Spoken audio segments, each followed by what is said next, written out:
दोस्तों मायावती जी अपनी विचारधारा से भटक चुकी हैं, तभी तो इतने दिन हो गया सत्ता से दूर हैं। ये आज आपको बताएँगे। तमाम बहुजन पत्रकार अपने आप को सबसे बड़ा बहुजन मिशनरी समझते हैं, वो मायावती जी पर इल्ज़ाम लगाते हैं। मायावती जी ने आज पिछड़ों के आरक्षण के लिए और ठाकुरों के इंसाफ के लिए लड़ाई लड़ी है।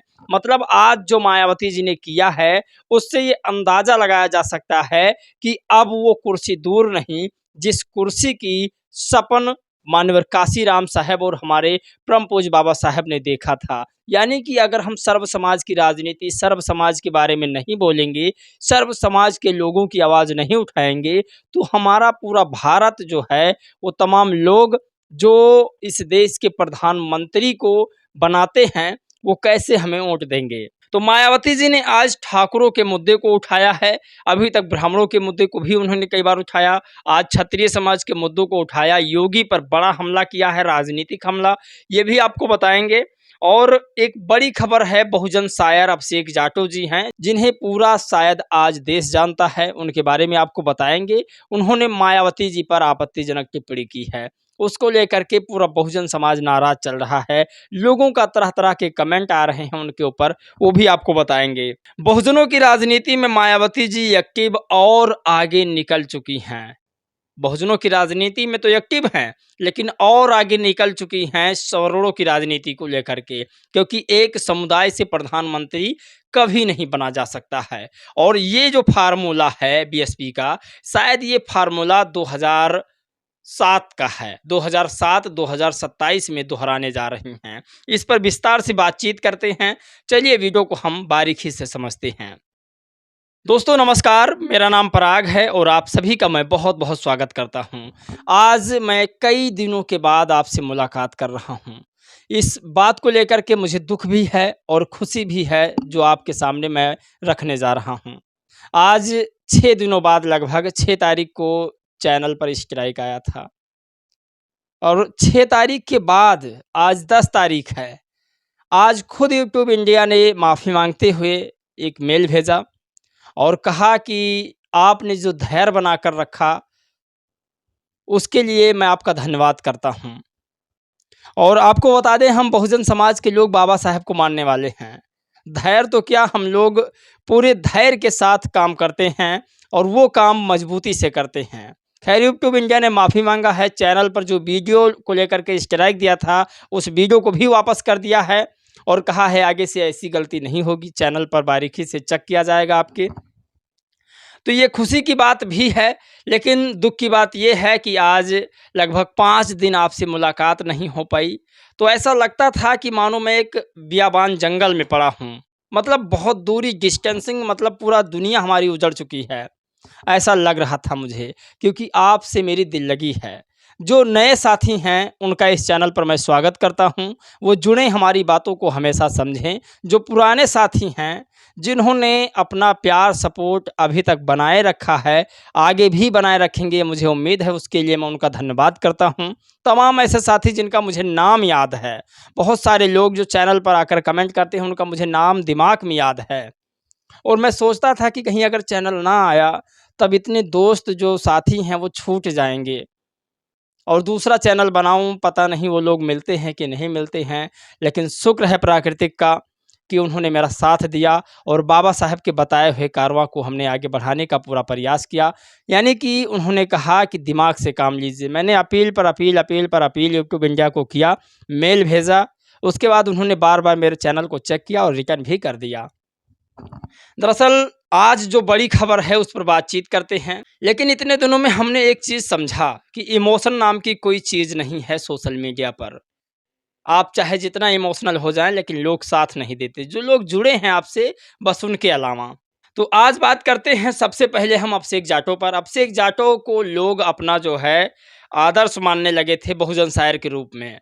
लेकिन शायद ये गलत है, क्योंकि मायावती जी और उन्होंने उदित राज, चंद्रशेखर आज़ाद, जीतन राम मांझी और रामविलास पासवान जी के पुत्र चिराग पासवान, तमाम लोगों को एक पलड़े में तौल दिया। यानी मायावती जी को उसी पलड़े में और उसी पलड़े में तमाम उन नेताओं को, जो हर पार्टी में जाकर के बारी-बारी से मुँह मारते हैं। ये मेरे वक्तव्य नहीं, ये देसी टीवी भारत के भी वक्तव्य हैं। आपको बता दें कि उन तमाम नेताओं को आप बीएसपी के मुखिया मायावती जी के साथ नहीं जोड़ सकते हैं। उनका लेबल, उनका स्टेटस अलग है। आप जब भी नेशनल पार्टी की बात करें, नेशनल लीडर्स की बात करें, तब आप बीएसपी सुप्रीमो मायावती जी का नाम लें।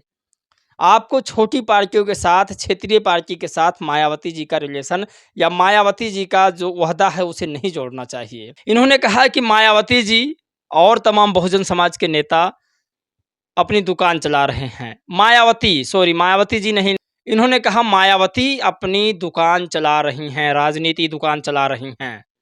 बहुजन समाज के तमाम लोगों ने बहुजन शायर अभिषेक जाटव को ट्रोल कर दिया और करना भी चाहिए, क्योंकि जो भी आप भाषा बोल रहे हैं वो कैसी भाषा है उसे हमें समझना होगा।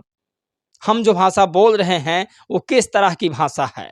पहले तो कहा मायावती, दूसरे शब्दों में कहा कि मायावती अपनी दुकान चला रही हैं, राजनीति दुकान चला रही हैं। इसे हमें समझना होगा। अब बात करते हैं कि मायावती जी ने आखिर क्षत्रियों का साथ क्यों दिया। दरअसल मायावती जी ने यूपी के पुलिसिया गुंडई राज पर हमला किया है और कहा बीजेपी के राज में पुलिस की राज, गुंडागर्दी चलती है। उन्होंने कहा कानून से कानून का राज होना चाहिए, ना कि पुलिस की गुंडागर्दी पब्लिक पर होनी चाहिए। मायावती जी लिखती हैं कि यूपी में आए दिन हर छोटी छोटी बातों पर लोगों का शोषण व उत्पीड़न आदि हो रहे हैं, जिसके तहत अभी हाल ही में जिला फतेहपुर एक ही किसान परिवार के 3 क्षत्रिय ठाकुर की व एक दलित व्यक्ति की भी जान ले लिया गया है, जिससे लोगों में वहां काफ़ी दहशत व्याप्त है। सोचिए, मायावती जी ने आज क्षत्रियों का मुद्दा उठाया है, कभी सवर्णों का मुद्दा उठाती हैं, ब्राह्मणों का, कभी मुसलमानों का। इसीलिए मैं कहता हूं कि बीएसपी सुप्रीमो मायावती जी की तरह कोई नहीं बोल सकता है, क्योंकि वो सारी मायावती जी के अंदर गुण है जो एक प्रधानमंत्री के अंदर होना चाहिए। अगली खबर में लिखती हैं कि सरकार दोषियों के विरुद्ध सख्त कानूनी कार्रवाई करके वहां पीड़ित परिवार को समय से न्याय दें तथा कानूनी व्यवस्था को भी सुधारने पर विशेष ध्यान दें। तो मायावती जी ने बहुत सारे कमेंट किए हैं और बहुत सारी मैंने खबरों को मिस कर दिया। कुछ खबरें हमने जो मेरे काम हैं वो दिल मेरा नहीं मान रहा था, तो मैं फेसबुक पर बहुत सारी वीडियोज़ को अपलोड भी किया था। जो काम आप करते हैं और करते रहेंगे उसकी आपको आदत बन जाती है, और बहुजन समाज की मुझे आदत बन गई। मैंने बहुजन समाज की बहुत सारी खबरें जो यूट्यूब पर नहीं डाली है उसे फेसबुक पर मैंने डाला था। अब मैं सोच रहा हूँ एक चैनल और बनाऊंगा, इन फ्यूचर किसी भी तरीका से कोई दिक्कत आ जाए तो आप लोग मेरे साथ बने रहें। अब बात करते हैं मायावती जी ने बहुजन समाज में खासकर ओबीसी समाज के आरक्षण के लिए क्या प्रावधान किया, क्या बातें कहा है, उसको लेकर के बहन जी ने कल एक खबर जारी किया था। उसको आपके सामने मैं रखूंगा क्योंकि बहुत ज़रूरी है उस खबर को समझना। सवर्णों के पक्ष, ठाकुरों के पक्ष, क्षत्रियों के पक्ष में और दलितों के पक्ष में, और अब इस देश का 56% जो हिस्सा है ओबीसी, उसके पक्ष में मायावती जी ने आवाज़ उठाया है। मायावती जी लिखती हैं कि बाबा साहब डॉक्टर भीमराव अंबेडकर द्वारा ओबीसी समाज को धारा 340 के जरिए आरक्षण देने व उसे लागू कराने पर कानून मंत्री पद से इस्तीफा व फिर मंडल कमीशन की रिपोर्ट के तहत उन्हें आरक्षण दिलाने में बीएसपी की अहम भूमिका जग जाहिर है, जबकि कांग्रेस भाजपा का आरक्षण विरोधी रवैया सर्वविदित है। तो बीएसपी सुप्रीमो मायावती जी ने कहा कि जो आरक्षण ओबीसी समाज को मिल रहा है उसको लेकर के बाबा साहब डॉक्टर भीमराव अंबेडकर ने कांग्रेस पार्टी में कानूनी मंत्री पद से इस्तीफा दे दिया था, और इस कार्रवाई को बीएसपी सुप्रीमो मायावती जी या बीएसपी ने भली भांत उठाया है, जिसको लेकर के ओबीसी समाज को आरक्षण भी मिला मंडल कमीशन लागू होने के बाद। तो ये बड़ी खबर है। बहुजन शायर अभिषेक जाटव के लिए 2 शब्द आप जरूर लिखिएगा, और मेरी वापसी इस चैनल पर हुई है, इसके लिए आप लोग मुझे बधाई ज़रूर दीजिएगा, क्योंकि मैं बहुत आज खुश हूँ कि आपसे फिर से मुलाकात हो रही है और आप लोगों ने इतना प्यार सपोर्ट इस वीडियो पर भी दिया है। जय भीम, नमो बुद्धाय।